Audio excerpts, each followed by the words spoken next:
All right, welcome everyone. We're Semblance of Sanity. I'm Caleb. I'm Jacob. And we're here for Oregairu, Season 3, Episode 1, the final season. The fact that we're saying that kind of blows me away. Oh, we boy. get a new OP. We get a new ED. We potentially get maybe a new art style. We'll see. We didn't have to wait 5 fucking years. We didn't have to wait 5 years. We had to wait 1 week. Yeah.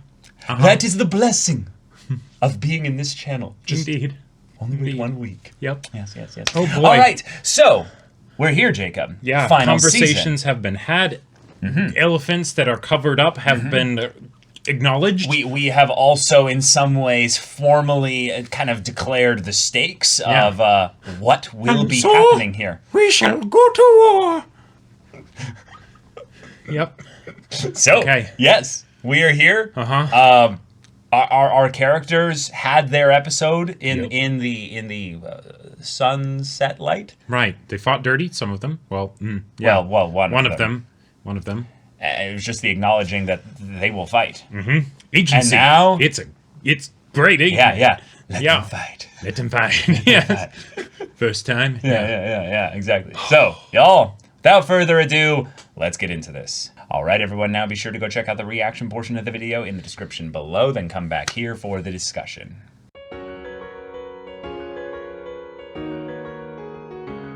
Somebody get me some insulin because I've got diabetes. This was just so sweet and just full of wonderfulness. This made me so happy. I think I need to go take a bath. Yeah, exactly. I'm not crying. I'm just sweating. It's just being near all this warmth. It's just it gets in the eyes. Right, exactly. So okay. Komachi, Kawasaki Saki had some very, very wonderful, wholesome moments with Hikigaya here. Right. And the dialogue in this episode was off the chain. It was absolutely phenomenal. I loved it so much. It was so rapid fire and ridiculous at points that I almost want to just kind of just acknowledge it and move on to just some of the things that happened, because the dialogue was just there to showcase a lot of the things that were happening right in front of the characters while they were interacting with groups that were more than one-on-ones. Yeah. Which is basically every conversation except the Komachi and Hachiman one at the end. So, follow-up of Season 2. Yukino gives a little bit more understanding as to what's been going on, but it's more of a promise of what she's wanting to do, and then a request for a promise from them of what they're willing to do. And I love this because... And I am a little bit saddened that that's all we got. Me too. I understand that that's where the main priority was, because Yui kind of already said her piece in Season 2. Exactly. And I just needed to acknowledge that, I guess. Right. And the fact that they took the time to have this conversation in case there was anything more that people wanted to say. Right. Yeah. I think that's really important. And then the fact that Yui didn't say much of anything, like it felt that she was being very actively silent in that.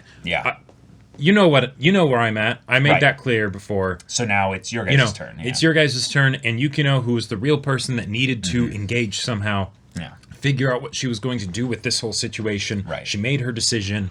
Awesome. Right? And I really love that, because it's something where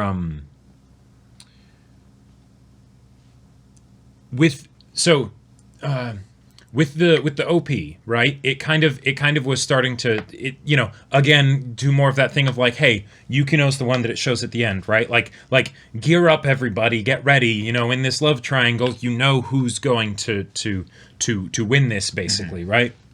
But that there are other battles and other conflicts that need to be won by these characters in addition to the love triangle, right? Right. The romance is one part of it, but really what's most important is that they grow as people, and right? they also remain close. Yes, through all of yes, this. definitely. The part that's really rough is that, Yukino's decision to go back to live with her parents for a time, for a time specifically, and that is important to understand, means that Yukino will be, for the most part, especially in the immediate future, kind of alone doing her own thing. Yes, and which means that well, for a lot of this, we could end up with some really, really good Yui Hachiman interactions. And I really appreciate that because now, of course, I'm a Yui shipper, right? So the idea of there being more Yui Hachiman focus, I'm all for that. But also specifically with the fact that Yukino is going to be, as far as what we can see, the end canon girl.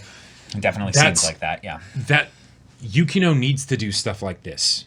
Right? She needs to basically go and be on her own and get to the point where she is truly her own person and can make her own decisions. Yep, exactly. So that way, when she ends up with Hachiman at the end, it's really her ending up with Hachiman, not some amorphous, still figuring themselves out, person, right? Right. Like that. So that's really good, right? And it's.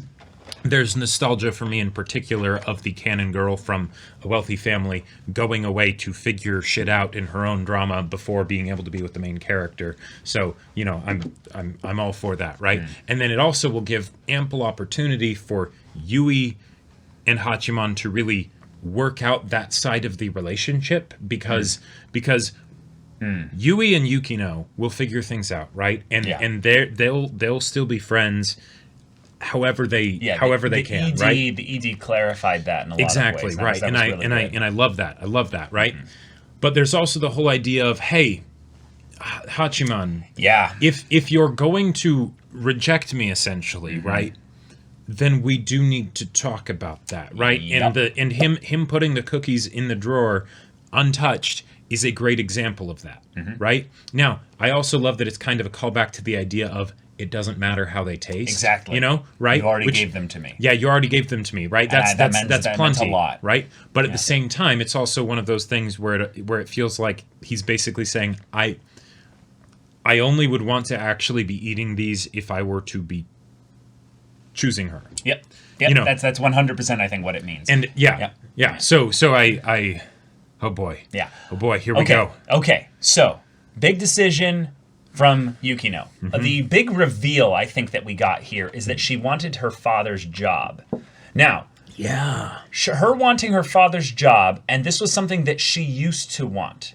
This is something that she doesn't want anymore. However, she needs to communicate a lot of what the journey since then has been for her to her parents. Right. Now, what I'm really excited about this is that Haruno is probably going to be like a genie just getting released from her bottle and be like, 10,000 years of trying to make your sister her own person has give you such a kick in the neck. And I am all for probably what will be the full realization of who Haruno is when she's not trying to be the intentional antagonist to her sister. She runs off and gets married to Hiratsuka Sensei. Oh my god, that would be the most. Oh my god. We both thought about it, right? No, but now my mind can't stop thinking about it. Holy shit. Oh, okay. But yeah. La La Land, let's leave it for a second. Okay. I'm really excited what this means, though, for the family of them, of Yukino's family. Yes, because then there's chance for resolution and reconciliation between the members, whether it's Yukino and her parents or Yukino and Haruno. I think it's Yukino and Haruno is the main one that we can and then from there, guarantee. From there, then they can work on the parents. And that's something that I think is really important because in the same way... I don't need that. Well, yeah, I don't need that either. Yeah. I don't need that either. But in a similar way that Yui basically said that she's greedy and she wants it all, right? I think that I want that for Yukino as well. Right, especially if she's going to be the end girl. I want it to be something where, at the very least, even if the parents are still kind of like like standoffish or whatever, or like a little bit antagonistic, don't agree with some of the things that she's doing, that they have that conversation so that they can come to a mutual understanding. Right? Yeah, I feel like that's way too optimistic. Maybe, and I feel like she doesn't need that to have her happy ending. Totally. But that why not be greedy? Like, I got that. That's you. I just feel like that's you. Yeah, that's definitely me. And with Yukino, I think in a lot of ways, she was never meant to be a paladin. In some ways, she was meant to be a cleric. Ooh, okay. She was meant to basically choose her own devotion. Because the paladin to is worship the cleric her own... that is tired with dealing with stupid idiots. You know? Right. The cleric basically is perfectly content to worship their own god and have their time. Do their thing, And have their thing. They don't need to have a mission. Sure. Okay. Yeah. In some ways, that's I think how she can find peace and happiness. Right, and okay. I think that's the aspect of where her happiness will come from is faithfulness to herself. Yeah, I like it. And I like it. in that respect, greed is like antithetical. That's where I think it's almost like it doesn't need to be that way. Well, let's see how it plays out. But we'll see. We'll see exactly. Now, we get into the wholesomeness, and they overdosed us this episode. Oh my god! Oh my god! They beamed us over the head with a spiked baseball bat. I had completely forgotten how much I missed Kawasaki. One of the things that Kawasaki represented, I think, to me, was basically the perfect peer for Hachiman, in that there was never going to be any sexual attraction at all between the two of them. Although who knows, him saying and randomly shouting back "Aishiteru" to her. Right. I think she might have been like, wait, throwing some confusion into the mix. Totally. Yeah. Totally. Mm-hmm. I think that she very much has some positive association towards him that we could explore this season. Mm-hmm. But at the very least, the idea that these two both have a younger sibling. Right. Both have, in some ways, this feeling of responsibility for them. Mm-hmm. And yet, in some ways, so much that they can learn from their younger siblings. Yes. Kawasaki, I would say, is the prime example within this show of the young person growing up. Right? Growing up too fast, maybe. And potentially too fast, right? But it's still something where, because of the hand that she was dealt in life, basically, she rose to the occasion and she grew up. She grew up a lot. And she grew up a lot. Yeah. And that's something that all of these characters within the school need to do, right? And they are all going to go on their own journeys towards that and do it in their own way, right? Right. But that is essentially the end of this story, I'm guessing. Yeah, it's not coming of age. Right, exactly. It's not just who ends up with who, but it's the death of the child, the end of the service club, right? Those chairs will be empty, and that can be a good thing. And graduation sometimes comes all too quickly, you know? Yep. Sometimes, you know, there's going to be that moment where Hiratsuka basically says, and I'm signing off. Yeah. It's been good, but you have everything you did need. Good, You're kid. fully sufficient. You did good, kid. Exactly. Bad. You know. Yeah. I'm really excited for Hiratsuka to come back into the story. Okay, so the wholesomeness, the goofiness was wonderful in the cafe. But once Komachi came into the scene and kind of commanded the respect of everyone there and the attention, the environment and all of that, yeah, it just shows the power of Komachi. But what I really liked was, by having this little flashback here with Kawasaki when Hachiman was looking for what's her name, the girl that was on the roof and was managing the festival and wasn't doing a good job with it. Yeah, she wasn't really. I don't think we even took down her name. Was it Meguri? No, that's the student president. president. Yeah, but right. Yeah, and ends up having the confrontation of sorts Mm-hmm. with Hayama and his crew up there once they find him with the other girl. Having this be this moment where he saw, she saw maybe in some ways how much Hachiman cared, has in his heart, I guess. Sure, yeah. And seeing him with his sister here confirmed it. Right. And it was just this moment of, I think, understanding for her, being like, also, that's where the is. random Aishiteru came from. Because from what I know of the Japanese language, there's Tsuki, which is like, I like you. Right. And then there's Aishiteru, which is like, I love you and want to marry you. It's very serious to say. Very, very serious, big Isn't deal. Isn't it kind of formal, too? I believe so. Yeah. I believe so.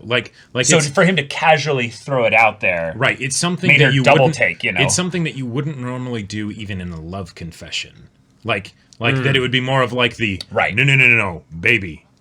I love you. I love you. I want you. right. So the fact that he just randomly says it, right, and just shouts it back through the hallway totally makes sense. Like, as far as things that a main character in an anime does that causes some girl to blush because she's like, wait, hold on, what's going on? I totally believe that. I totally buy that, right?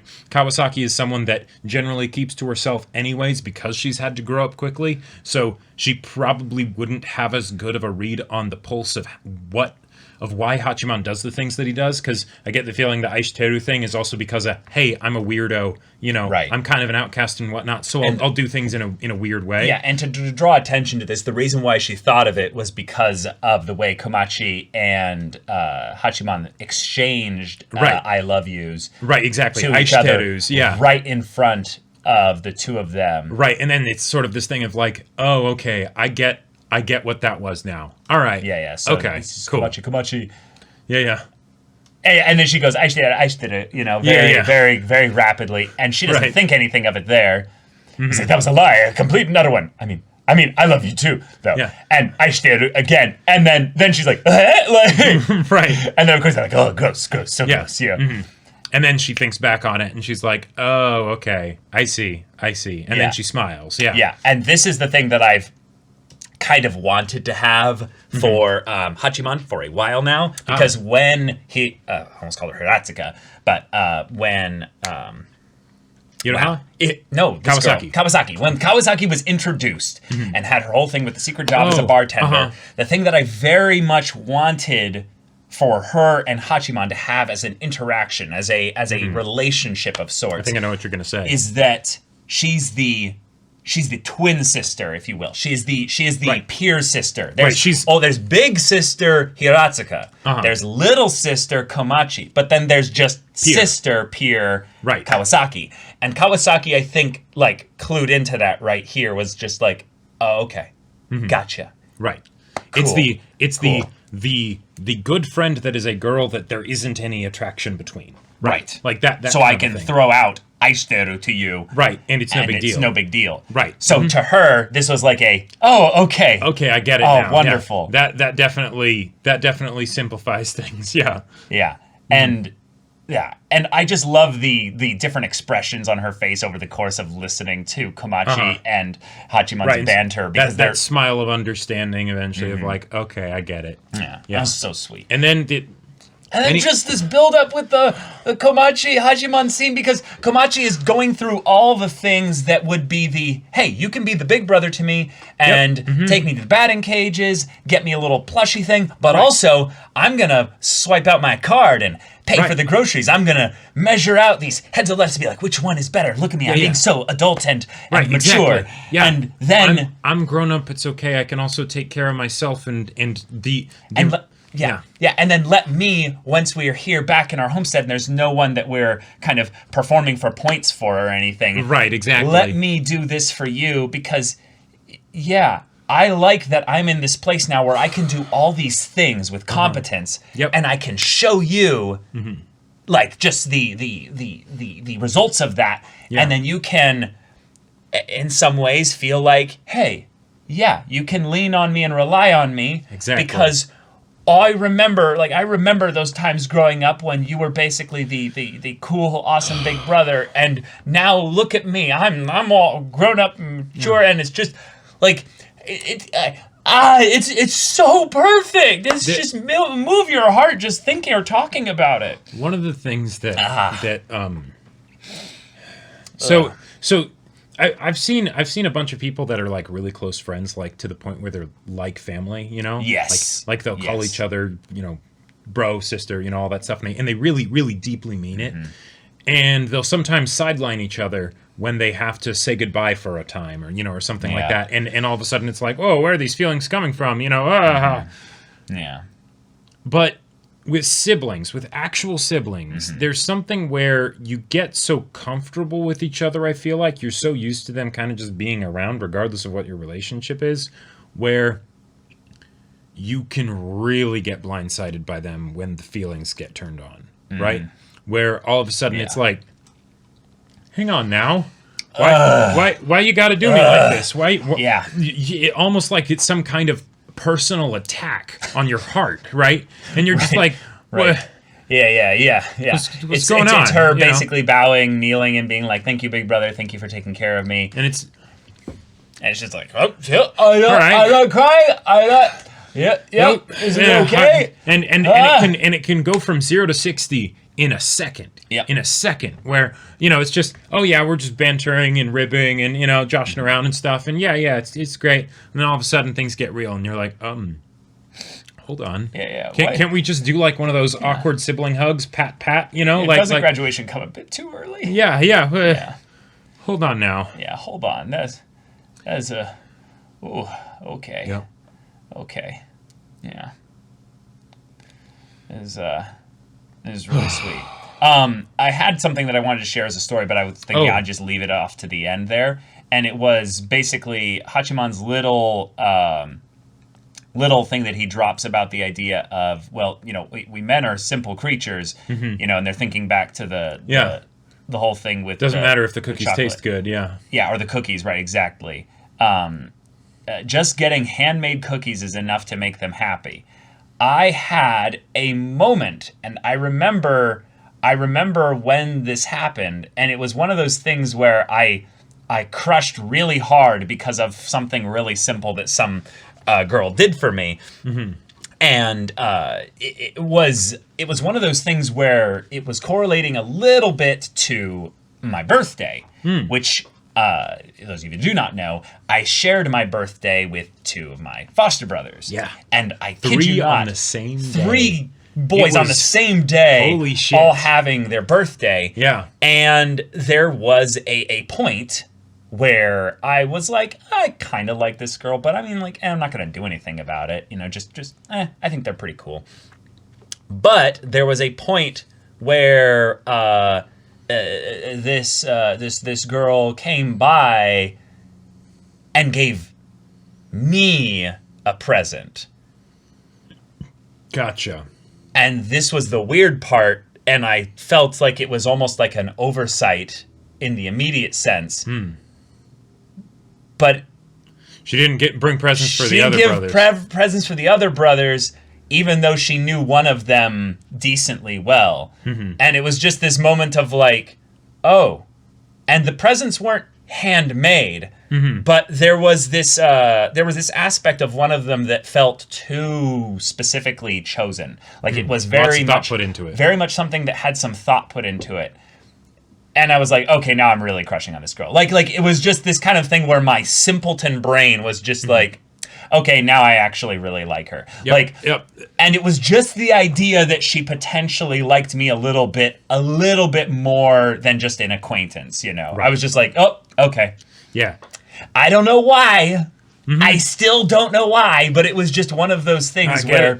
And nothing happened of that. Nothing happened of it ever. Oh, it was just, it wasn't ever like a that's too bad kind of thing. It was just like, yeah, there was no mutual really like or anything there. But it was just one of those things where I totally like relate to Hachiman's little thing there, even though this is kind of a season 1 Hachiman thing of, oh, no, niceness. I have to, guard myself because it could mean so much more. And it's like, no, people are allowed to just be nice to you. And it's not something you have to protect yourself against. So anyway. Not quite the same thing, but I will say one of the other things that is just the coolest whenever a girl does this. Oh, if she gives you her number, that is one of the coolest things ever. When the girl basically expresses interest of like, I want to, I want something to happen. I want something to happen here, right? That is very cool. That is awesome.